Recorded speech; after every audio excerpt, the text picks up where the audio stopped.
mbokk yi ñoo ngi leen di nuyu rawatina waa Mbuur gi nga xamante ni fii la ñu ñëw fekk si leen fii mbokk yi ñoo ngi nuyu réew mi di nuyu biti réew di nuyu képp koo xamante ni rek yaa ngi toog jàkkaarloog ñun duñu seetaan waaye mbokk yi ni ñu ko defee nii tey fii ci Mbuur noonu lañ ko defee woon démb fële ca Géejawaay te stade Amadou Barry dégg ngeen Balla Gaye numéro 2 li nga xamante ni moom la wax ci digganteem ak ki nga xamante ni moom mooy Bombardier balaa ñoo dugg ci waxtaan wi nag dañuy jox Bombardier mu nuyu réew mi nuyu bitim réew nuyu ñi lay seetaan Bombardier ñoo ngi lay nuyu. asalaamaaleykum wa rahmatullahi taala wa barakatuhu maa ngi am contentement bu mag di nuyu waa Mbour di nuyu waa Sénégal parce que léegi à travers internet foo mënti nekk si adduna bi da nga koy mën a seetaan en live mais bala may def dara dafa am benn leeral ma bëggee indi rek benn leeral bu gàtt te man maa gën a mieux placé pour leeral ko mooy stade Caroline Faye moo nekk nii sunu ginnaaw moo nekk porte bi lañ nekk tey ku nekk xam ne dafa nekk si ay travaux moo tax bis yu mel nii buñ ko amatee nañ koy fonk du dëgg sunu combat yi passé open press si biir lañ koy defee du dëgg kon tey bu ñu nekkee si porte bi man personnellement maa ngi gërëm Tigida bi nga xamante ni moo géré directeur stade bi parce que stade bi lañ soxla woon mais dafa nekk si ay travaux mu ne ma comme doomu dëkk bi nga yaay suñu fierté ñëwal nga def ko si porte bi mais ku nekk xam na ni open press dëgg si biir stade la baaxoo loolu dafa jaral leeral kon Tigida maa ngi lay sant bu baax di la gërëm bi si des mooy di gërëm sama équipe bi nga xamante ni ñoom ñoo géré woon tey open press bi barrière yeeg démarches yi yëpp damay jël nuyoo bi teg ko si Abo ak Jibi Ndiaye ak Pakali ñu jël nuyoo bi séddale leen ko depuis ce matin 10 heures ñu ngi fii ba jusqu'à présent kon maa ngi leen di sant bu baax di leen gërëm di gërëm bu baax aussi sama équipe bi nga xamante ne ñoom laay nekkal depuis combat bi taxaw ak léegi tout le temps ñooy nekk maa ngi leen di sant bu baax di leen gërëm jàppale nañ ma ñoom ñëpp équipe bi yëpp lu jëm nag si combat bi le premier defe naa ay waxaat la rek parce que combat la boo xam ne jàppoon nañ ko ba mu jegee ñu reporté ko ñu jàppaat ko kon loo fi wax rek fi mu ne nii waxaat lay doon en tout cas maa ngi ak samay mbokk maa ngi ak samay staff doyloo naa leen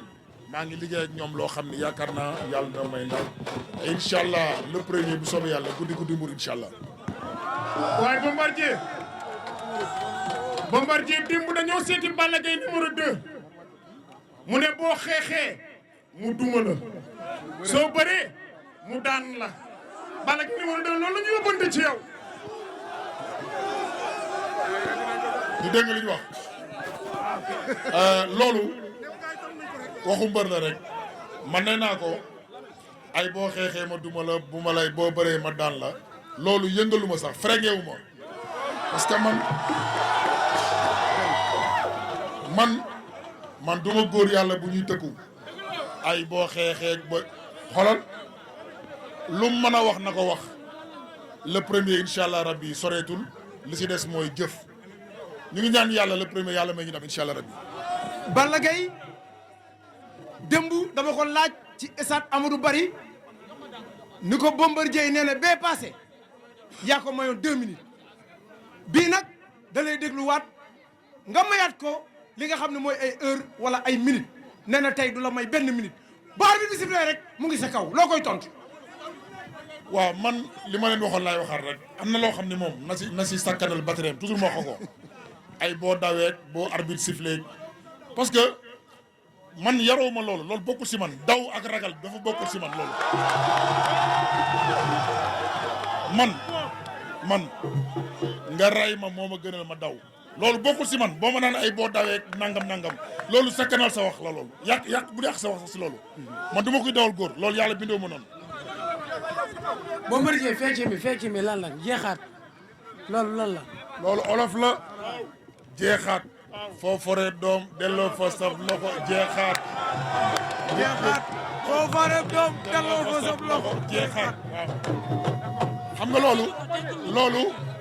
boo ko déggee man bawol la man tuubee jéeyi laa dëkk te ku ne xam ku wax bawol wax baykat bay mooy ba jeexaat mooy bu ñu demee ba tool yi jeex ba fatu da ngay ñëw di sulli gerte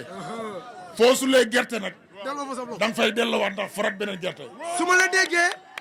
mooy bëre nga ak Balla Gaye dama laa junji olof daan ko jeex foo fore doom delloo fat sab loxo jeexal waa kay baay.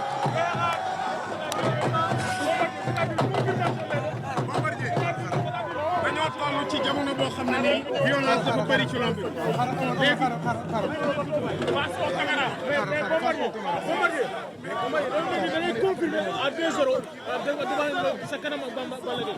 mais li ma la wax dafa leer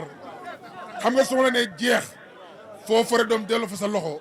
mooy confirmation la li may lancé benn appel rek mooy maa ngi gërëm bu baax Gaston Mbengue le donking yàgg naa ko wax man duma di kenn yàlla mu lay nuyu te gisuma ko Gaston ñu ngi koy remercier bu baax retour am dafa am solo si lamb bàyyi makan man makan mooy sama xarit man nee naa leen xaw ma nit kii lu mu seq ak ñeneen mais li mu seq ak man xam naa ko su la nee bële na su la nee fa weex dafa weex man loolu lañ seq ma ak moom bi si des mooy wax naa ko makan keroog si Walfadjri TV samay supporters yi jógee Mbour di dem Dakar dama bëgg ñu sécuriser leen encadrer leen ba ñu dugg stade bi ak jàmm supporter seen mbër yàlla may ko ndam ñu encadré waat leen ba ñu jël péage bi ñu ñëw féete ko Mbour incha allah rabbi. Balla Gaye nee na Bombardier dafa am xale bu ma dégg léegi micro mu ne Balla Gaye attaquant buy daw di ñëw du daan Bombardier te Balla Gaye boo xoolee combat yi ci bëri ci loolu la amee ndam. en tout cas jour si mooy 3 wala 4 wax ju bari jaratu ko jëf moo fi des la muy def ak yooyu yëpp man sax daf ma intéressé wul